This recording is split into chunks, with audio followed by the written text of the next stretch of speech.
USA Radio News with Chris Barnes. Former Supreme Court Justice John Paul Stevens has died. He served on the bench from 1975 to 2010, passing away yesterday at 99. Late yesterday, when the news came down of his passing, candidate and former Vice President Joe Biden was at a campaign event in Iowa, and he said of Stevens, he understood that, the most important thing about being in the court is being prepared to listen with an open mind to the litigants before them, and I thought he was a fine man. The U.S. House passing a resolution condemning President Trump's controversial tweets about 4 female Democrats in Congress. But those tweets only seem to be increasing his support among Republicans. A Reuters poll finds Trump's support by Republicans now at 72%, up from 67% last week. This is USA Radio News. Accounts for many Sprint customers compromised through a Samsung website.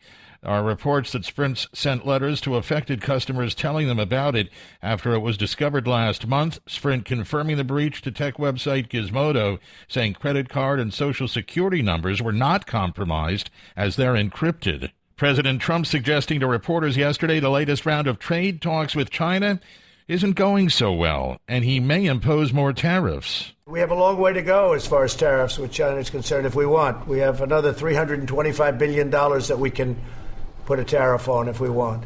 We're talking to China about a deal, but I wish they didn't break the deal that we had. A golf ball blamed for the death of a 6-year-old Utah girl. Police say she was in a golf cart when her dad teed off on Monday. The ball struck her in the back of the head about 20 yards away, and she later died of her injuries.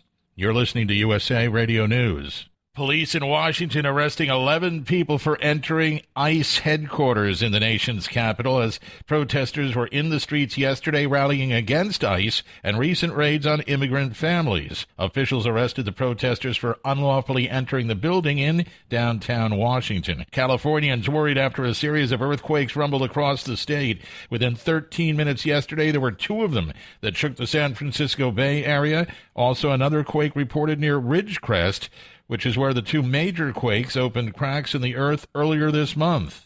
There have been reports and rumors that Commerce Secretary Wilbur Ross may be on his way out soon, as in President Trump may fire him.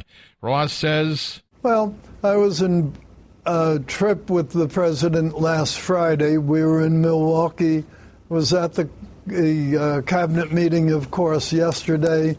And here I am on TV today.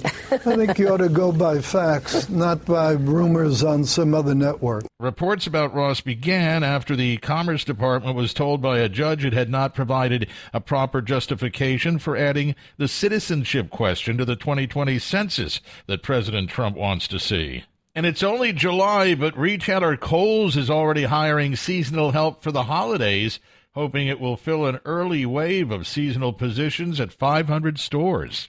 And for USA Radio News, I'm Chris Barnes.